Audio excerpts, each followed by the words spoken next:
Step onto a treadmill today and the deal is clear. You choose the speed, you choose when to stop, and the machine keeps you moving while the room stays exactly where it is. 2 centuries ago, that last part was the point. In British prisons, a treadmill could mean compulsory hard labor, repeated climbing, carefully measured, with no destination at the end. The prison machine didn't look like the flat belt at your gym. It was a huge treadwheel, closer to a wide rotating staircase. Prisoners stepped on boards around its outside. Their weight turned the wheel beneath them, bringing the next board into place. The motion feels familiar.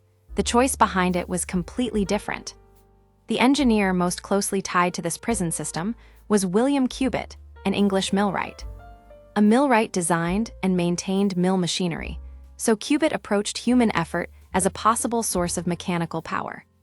The Science Museum Group says he developed a treadmill to employ people in grinding corn, much as mills already used animal power.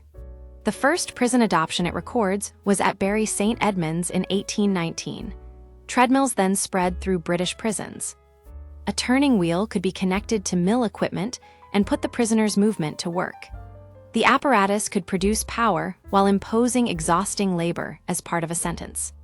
Officials were building a human-powered machine. Its bleak symbolism came built in. Once labor becomes a machine, somebody eventually finds a way to measure it. The Science Museum holds a treadwheel labor calculator made in 1823. It works like a slide rule and includes scales for feet ascended and steps per minute.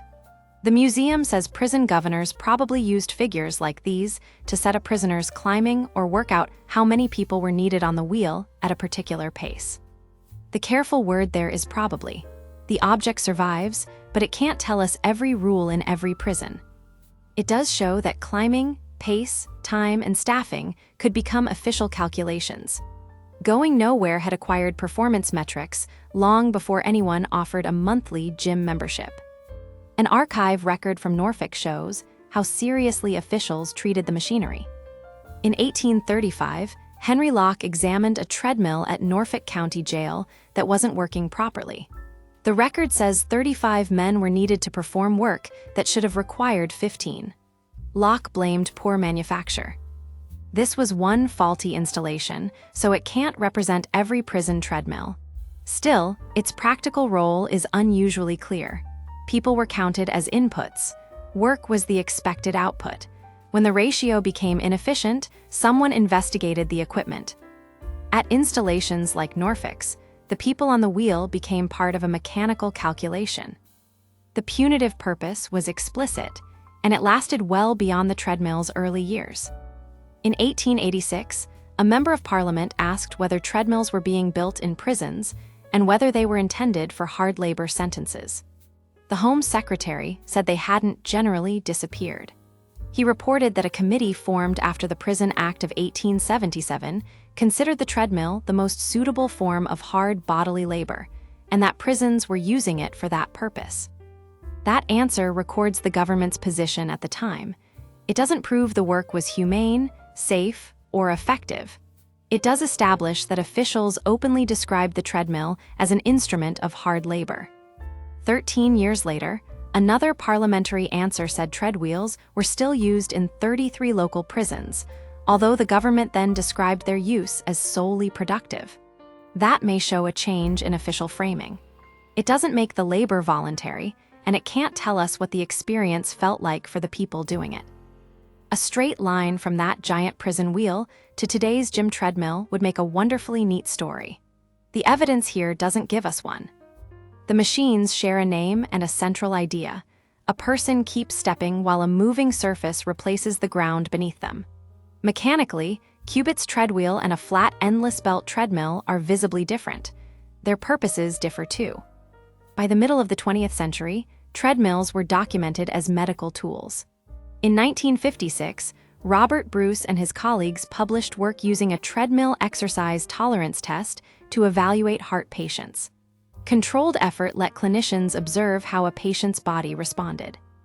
A United States patent filed in 1963 describes an endless belt treadmill for therapeutic use in a hospital, clinic, or home.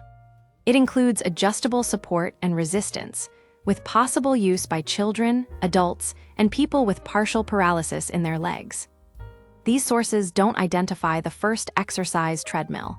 They show the machine in a very different setting: diagnosis, rehabilitation, and chosen physical training. Place the two machines side by side, and the contrast is stark. The prison treadwheel turned climbing into compulsory labor. Administrators could count the pace, the ascent, the people required, and sometimes the mechanical work produced. The later medical treadmill turned walking into a controlled test or a form of therapy. Its supports and adjustable resistance helped make effort observable. The reviewed evidence doesn't establish one continuous product line from prison wheel to health club. Mechanism, setting, and purpose all changed. What survived was the same physical irony.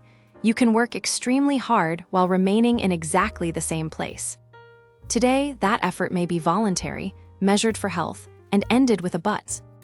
On the 19th century prison treadwheel, the institution controlled the measurement and the stopping point. The strange history lies in what endless walking can mean when the person walking gets to choose why they're there. If you enjoy finding the hidden history inside everyday objects, subscribe to Everyday Weird Histories and choose the next story on screen.